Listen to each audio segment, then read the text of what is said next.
Love marriage. మేము 2021లో marriage చేసుకున్నాం. దానికన్నా ముందు ఎన్ని సంవత్సరాల ముందు మీరు ప్రేమలో? దానికంటే 3 years రిలేషన్షిప్ లో ఉన్నాం మేము. అయితే ఇప్పుడు ఈ పిల్లోడు దినేష్ పిల్లోడే కదా, ఏం పేరు? కార్తికేయ. 3 years ఉంటాయి. ప్రభుత్వం మీకు ఏం చెప్తుందమ్మా అంటే అండగా ఎవరన్నా అధికారులు వచ్చి మిమ్మల్ని కలిసిరా?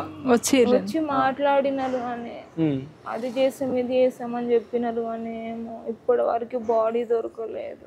ఇప్పుడు ఇలాంటి వర్షాలు వచ్చినప్పుడు ముఖ్యంగా పార్సిగుట్ట అంటే వరద ముప్పు ఉన్నటువంటి ప్రాంతాలలో డ్రైనేజ్ సిస్టమ్ దాని సామర్థ్యాన్ని పెంచే ప్రణాళికలు ఏమైనా ప్రభుత్వం తీసుకుందా? కొంచెం లోతు ప్రాంతాలు వర్షం వచ్చినప్పుడు నీటి ప్రవాహం అక్కడ ఎక్కువ ఉంటుంది. మరి అలాంటి సమయంలో ఇలాంటి సమస్యలు వస్తాయన్న విషయం ముందస్తుగా గ్రహించలేకపోయారా? అడుగుతున్నాడు అమ్మ, పిల్లోడు తండ్రి ఎక్కడ ఉన్నాడు ఏందనేది. ఏడుస్తుంటూ ఆడుకుంటుండు. ఈ రోజు మరణించినటువంటి దినేష్ కుటుంబానికి ప్రభుత్వం ఏ విధంగా భరోసాని బాధ్యతగా తీసుకొని ముందుంటుందనే విషయం కూడా చాలా పెద్ద క్వశ్చన్ మార్క్. ఇప్పుడు మీరున్న పరిస్థితులే చాలా దారుణమైనటువంటి పరిస్థితి. చేసుకుంటేనే పుట్టగాడు అంతే, రెక్కలాడితేనే డొక్కలాడని పరిస్థితి. అనాథ పిల్లని తీసుకొని వచ్చి పెళ్లి చేసుకొని తనకు తండ్రి తల్లే ఉన్నాడు. ఏదైనా కార్యం చేద్దామంటే కూడా అసలు ఇప్పటి వరకు బాడీ కూడా లేని పరిస్థితి. ప్రభుత్వం నుండి ఖచ్చితంగా ఏదన్నా ఉద్యోగం ఆ బిడ్డకు కలిగించాలి. దీర్ఘకాల బాధ్యత భరోసా ఖచ్చితంగా ప్రభుత్వం నుండి అది ఇప్పించేలా మనం చేయాలి.